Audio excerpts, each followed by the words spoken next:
Dicen que antes de que la carretera asfaltada atravesara el valle y antes de que los postes de luz subieran por las laderas de la Sierra Madre Oriental, la oscuridad allí estaba viva. No era solo ausencia de sol, sino una presencia densa, llena de murmullos y secretos antiguos. Las noches en Nuevo León parecían conversar con quien pusiera atención, y fue en una de esas noches, en tiempos en que los hombres aún cazaban con lanzas y agradecían a las piedras, cuando él llegó. El viento soplaba desde el este aquel día, trayendo el olor húmedo de una lluvia lejana y una paz inquietante que nadie sabía nombrar.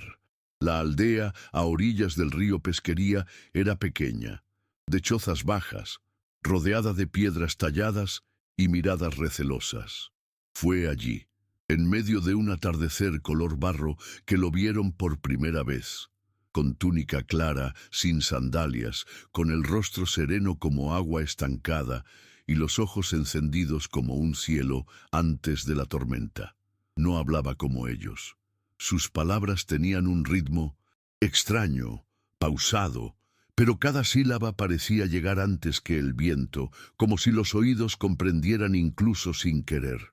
Un anciano ciego fue el primero en acercarse.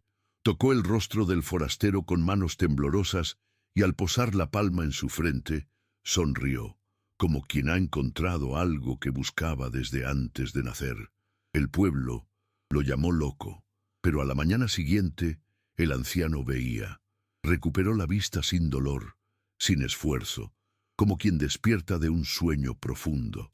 Y fue entonces cuando el miedo comenzó. No un miedo común, sino aquel que nace cuando el alma siente que está ante algo que desafía todo lo que uno siempre creyó. Algunos se arrodillaron, otros se escondieron, pero nadie volvió a ser el mismo. En aquellos días, la aldea vivía de lo que la tierra otorgaba: maíz, raíces, caza de venado y pajarillos. Las mujeres trenzaban fibras con dedos callosos, mientras los hombres entonaban cantos antes de adentrarse en el monte. Era una vida de ritmo lento y miradas al cielo, pues el clima cambiaba sin aviso. Pero después de que el forastero llegó, algo en el tiempo pareció detenerse. Las lluvias llegaban suaves, las fieras se dejaban cazar sin tanto recelo, y los niños, incluso los más enfermos, dormían tranquilos. Él nunca pidió nada, comía lo que ofrecían, dormía donde lo dejaban, y al amanecer caminaba hasta las rocas altas para quedarse en silencio. Quienes lo observaban a distancia decían que hablaba con el viento, y quizás hablaba de verdad, porque los buitres y los coyotes ya no se acercaban a la aldea, como si les hubieran avisado de que allí había una presencia diferente. Los más ancianos lo llamaban señal. Decían que era una respuesta de los cielos ante algo que vendría, y las madres, que veían a los hijos con fiebre mejorar solo con rozar su túnica, lo llamaban milagro. Pero lo que nadie decía en voz alta era lo que todos sentían. Ese hombre no era como los demás. No se impresionaba con ofrendas, no aceptaba alabanzas ni bailaba en los rituales. Solo hablaba del reino, no uno hecho de piedra o muros, sino interior. Un lugar donde el dolor no tiene morada y donde nadie es superior a nadie. La manera en que expresaba esas ideas era inolvidable. Era como si una parte del pecho reconociera todo, incluso sin haber escuchado antes, como si un recuerdo muy antiguo, anterior al nacimiento, despertara con sus palabras. A veces desaparecía durante días y regresaba con la túnica manchada de barro y hojas, los pies arañados y la mirada aún más profunda, como quien ha atravesado el mundo interior. Nunca decía dónde había estado, pero sus ojos revelaban la certeza de haber visto lo invisible. En una de esas ocasiones traía entre los dedos una rama seca. Era de un árbol desconocido. Ni los cazadores aventureros, ni los más viejos sabían su nombre. La clavó en el centro del claro donde jugaban los niños, y al día siguiente la rama comenzó a brotar. Un brote tímido, verde claro, que parecía brillar al sol. Nadie supo entender el significado, pero nadie osó tocarlo. Y todavía hoy muchos aseguran que ese árbol sigue vivo, torcido y solitario en medio de un campo donde nada más crece, y que el aire que lo rodea es más liviano que en cualquier otro lugar. Con el tiempo, los relatos sobre él se difundieron por las aldeas vecinas. Unos decían que era un espíritu del bosque, otros que era un dios olvidado, reencarnado en forma humana. Llegaron caravanas de curiosos, curanderos, incluso guerreros. Algunos querían verlo, otros desafiaban su poder, pero él jamás se alteraba.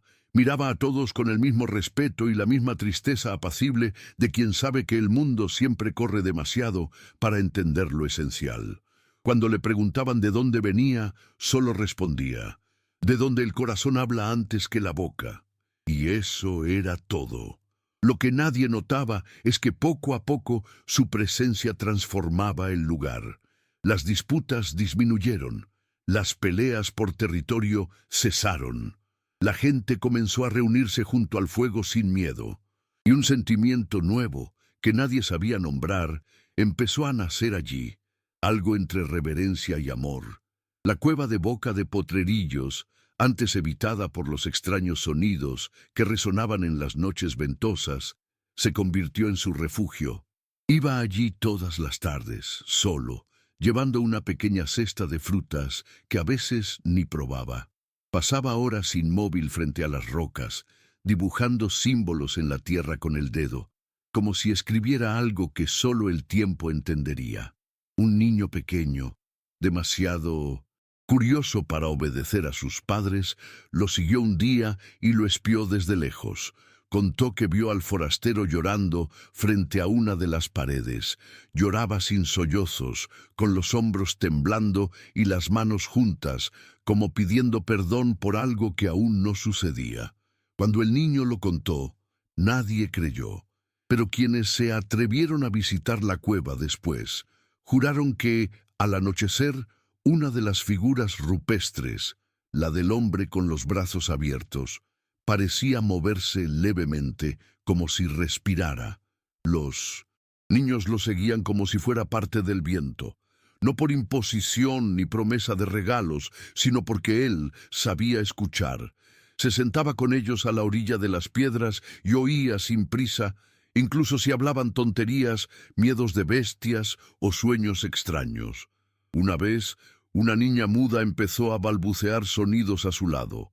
La madre cayó de rodillas, sollozando, pero él solo posó la mano en el hombro de la mujer y dijo, «Ella dice lo que debe decir, en el momento en que el alma lo permita». Desde entonces, la niña empezó a emitir nuevos sonidos cada semana, y sin que nadie le enseñara, aprendió a cantar. Una canción sencilla, hecha de 3 notas repetidas, que aún hoy enseñan a los pequeños de la región como una plegaria sin palabras. Lo más curioso, nadie sabe de dónde proviene la melodía, solo saben que reconforta. Incluso los adultos lloran al escucharla. Con el paso de las semanas, empezaron a suceder cosas difíciles de explicar. Un anciano que llevaba 3 estaciones sin poder caminar se levantó de la hamaca después de beber agua del cántaro que el forastero había tocado. Una mujer aquejada de dolores constantes en los ojos durmió junto a la hoguera donde él solía calentarse y despertó viendo los colores con nitidez por primera vez en años. Pero él nunca se adjudicaba nada. Cuando lo buscaban para agradecerle, desviaba la mirada, sonreía de lado y respondía solo, «Es el reino el que se mueve, no yo». Y eso bastaba. Nadie insistía.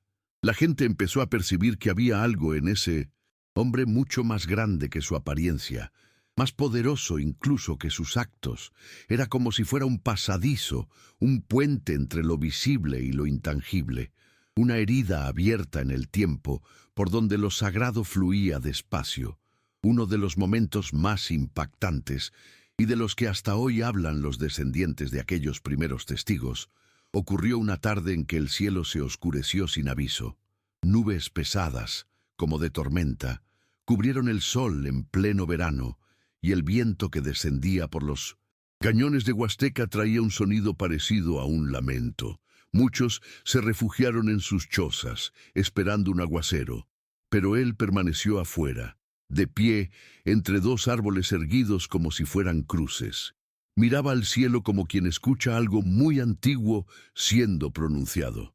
Varios hombres intentaron llevárselo adentro, persuadirlo de entrar, pero él solo levantó la mano y pidió silencio. Minutos después, cayó una lluvia suave, no intensa, sino fina como velo nupcial, y cesó tan rápido como había empezado, y allí, en medio del claro, apareció una marca en la tierra, un círculo quemado, oscuro, donde nada volvió a crecer. Dicen que se arrodilló ante él y murmuró: «El tiempo ha comenzado a cerrarse». Sus palabras, siempre cargadas de pausas, empezaron a volverse más densas. Decía que el tiempo de los hombres se apresuraría demasiado, que la gente dejaría de escuchar los vientos y pasaría a oír solo sus propios temores. Afirmaba que el reino seguiría existiendo, pero que los ojos ya no lo verían con facilidad. Cierta noche, alrededor de la hoguera, alguien preguntó qué vendría tras su partida, y él respondió mirando las brasas: el silencio, pero un silencio lleno de semillas. Nadie lo comprendió en ese instante. Solo años después, cuando llegaron forasteros de otros mundos, con armas, cruces y palabras en lenguas desconocidas, comenzaron a unir las piezas. Todo lo que había avisado, aún con dulzura, estaba sucediendo.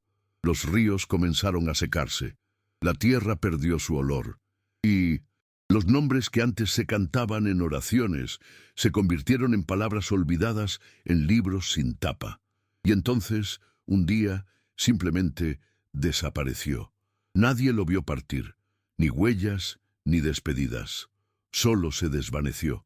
Dejó atrás un manto sobre una roca alta, con 3 mechones de cabello sujetos al tejido.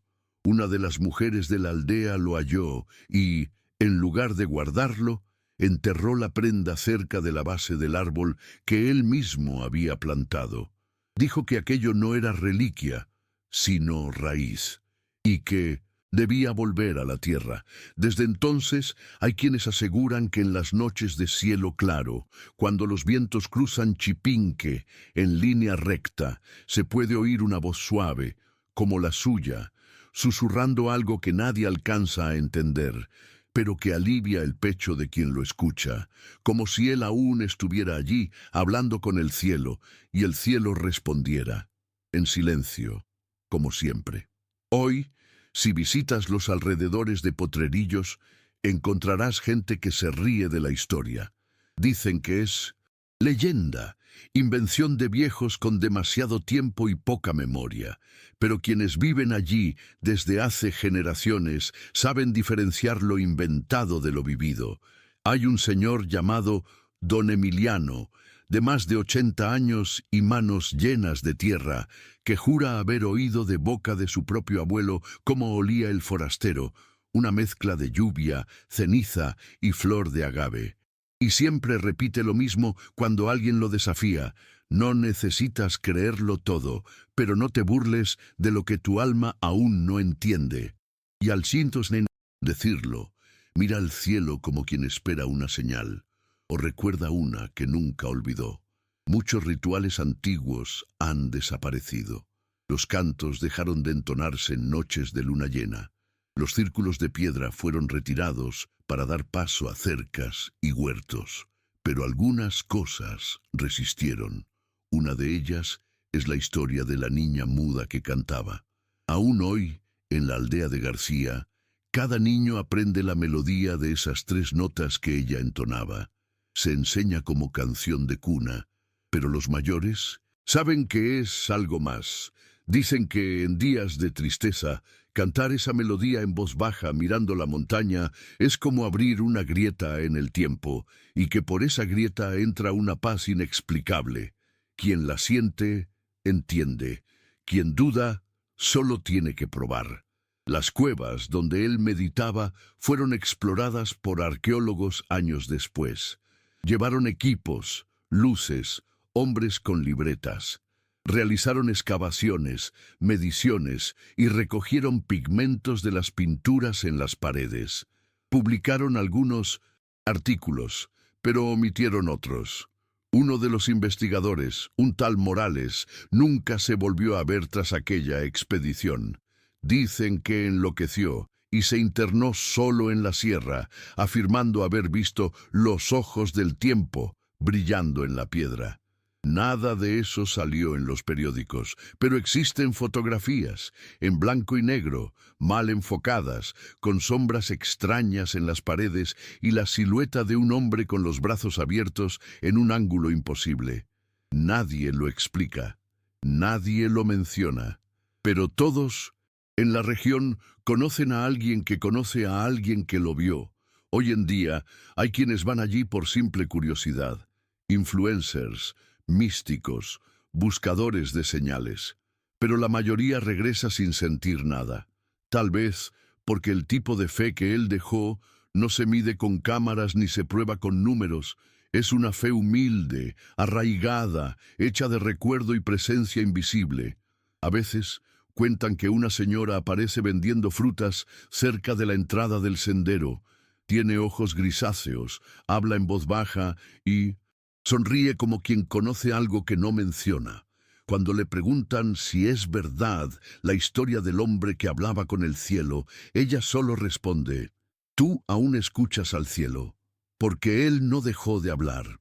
En ciertos días de viento fuerte, los habitantes más viejos dicen que la montaña respira, no como un sonido común de la naturaleza, sino con un soplido cadencioso, profundo, casi humano. Es como si el propio relieve guardara la memoria viva de aquel tiempo. Quienes viven allí aprenden a reconocer el sonido. No es solo viento rozando las piedras, sino algo que lleva un ritmo, un suave lamento, como una antigua plegaria resonando por los cañones. Y hay quien jura que en esos instantes es posible sentir una presencia invisible, un leve calor en la nuca, un escalofrío que no asusta, solo rinde homenaje. Los niños, que aún no han aprendido a dudar, suelen detener su juego y mirar al cielo, y cuando les preguntan qué han visto, responden solo: «Él pasó». Las comunidades indígenas, que resistieron en las laderas de la sierra, aún realizan pequeñas ceremonias en silencio. Ninguna con altar, ninguna con símbolo visible. Solo fuego, piedra y círculo. Cuando el fuego arde más alto, uno de los mayores se levanta y narra la historia. Siempre con las mismas palabras, siempre de la misma manera, como si fuera un ritual para proteger el olvido. No dicen que era Jesús, no usan ese nombre. Lo llaman aquel que habló sin herir, que curó sin tocar, que partió sin ser llevado. La figura que dibujan en la arena durante el relato siempre tiene los brazos abiertos, los ojos cerrados y los pies descalzos sobre una línea curva que representa el camino del viento, y cada vez que terminan, borran el dibujo con hojas secas, como señal de que lo sagrado allí no necesita demostración, solo vivencia. De vez en cuando, alguien sueña lo mismo: un paseo por la sierra, la senda iluminada tenuemente, y al fondo, la silueta de un hombre vestido de blanco, de espaldas. No habla, solo camina, pero quien sueña sabe que lo guía. Al despertar, las personas describen una paz que dura días, a veces semanas. No son visiones espectaculares.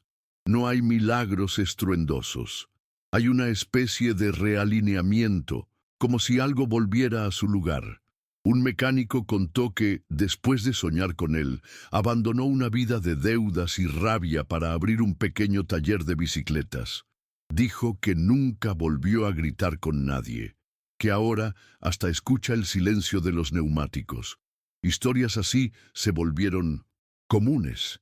Nadie se sorprende, porque todos conocen a alguien que fue tocado por aquel que hablaba con el cielo, aunque nunca pronunciaran su nombre. Y también Hay quienes afirman que volverá, pero no de forma grandiosa, montado en nubes o rodeado de luz. Dicen que aparecerá de nuevo como lo hizo antes, caminando, en silencio, entre aquellos que saben escuchar. Y tal vez ya esté por ahí. Tal vez sea ese hombre que pasa cada día por el mismo camino, que observa más que habla, que consuela con la mirada y que nunca responde amén, pero siempre sonríe con ternura. Quizás ya lo hayamos visto sin percibirlo, porque ese es el misterio. No quiere ser reconocido, solo recordado, no en los libros, sino en los gestos. Y tal vez ese sea el mensaje más poderoso dejado en los vientos de Nuevo León, que lo sagrado reside en la constancia de lo invisible y que el cielo nunca dejó de susurrar. Los últimos que aún creen, aunque no sepan explicarlo, suelen ser los más callados. Gente que cuida la tierra, que se levanta temprano para ver el sol asomar detrás de los cerros, que aprendió a medir el tiempo por los ciclos de la naturaleza y no por las manecillas del reloj. Son ellos quienes mantienen viva la llama de lo sucedido. Dicen que el forastero dejó más que recuerdos, dejó una forma de vivir, una manera de mirar al otro con atención, de tocar sin herir, de hablar sin invadir. No esperan que el mundo vuelva a ser como era, ni intentan convencer a nadie. Solo siguen haciendo lo que siempre hicieron, vivir con los pies en la tierra y los ojos dirigidos hacia aquello que no se ve, pero se siente. Y cuando alguien pregunta, ¿de verdad crees en eso? Ellos sonríen y responden, ¿creer? Yo recuerdo. Don Emiliano, aquel de las manos cubiertas de tierra, fue uno de los últimos en visitar el árbol torcido del claro. Lo hizo al amanecer, llevó una piedra blanca envuelta en tela de lino y la colocó al pie de la raíz. Permaneció sentado allí casi una hora, en silencio, sin entonar ninguna plegaria formal. Solo respiraba hondo, como si cada suspiro fuera una conversación con algo mayor. Luego se levantó, miró hacia el cielo y antes de marcharse dijo en voz baja, «Gracias por no haber desistido de la gente». Y en ese preciso instante el viento sopló de tal manera que las hojas del árbol se movieron como saludando. Regresó a casa con los ojos húmedos, pero con paso ligero. 3 semanas después, don Emiliano partió durmiendo, sin dolor, con una sonrisa leve en los labios. Hoy hay una cruz de piedra sin nombre en la cima de una colina en Chipinque. Nadie sabe quién la puso allí. No lleva fecha ni inscripción, pero cada mes alguien deja flores a sus pies. Siempre lirios blancos, siempre frescos. Es como si una corriente invisible de memoria mantuviera viva la presencia de aquel que pasó sin pedir permiso, pero lo cambió todo. Algunos turistas suben hasta lo alto y se emocionan sin saber por qué. Dicen que el aire allí es más liviano, que el silencio pesa de forma amable, que hay algo en ese paisaje que aprieta el pecho pero no hiere, solo recuerda. Porque a veces recordar también es una forma de seguir amando. Y si tú, por casualidad, estás leyendo esto en un día cualquiera, puede que sientas un escalofrío o un calorcito en el pecho. Puede que recuerdes algo que no viviste, pero que reconoces. Puede que hayas escuchado, aunque sea un leve susurro, la melodía de 3 notas que aún danza entre las rocas de Nuevo León. Y si así sucede, respira hondo. Mira al cielo, porque tal vez, solo tal vez, Él esté pasando de nuevo, y si pasa, lo sentirás, no con los ojos ni con los oídos, sino en esa parte más sagrada que llevamos dentro, la que aún recuerda cómo es amar lo invisible.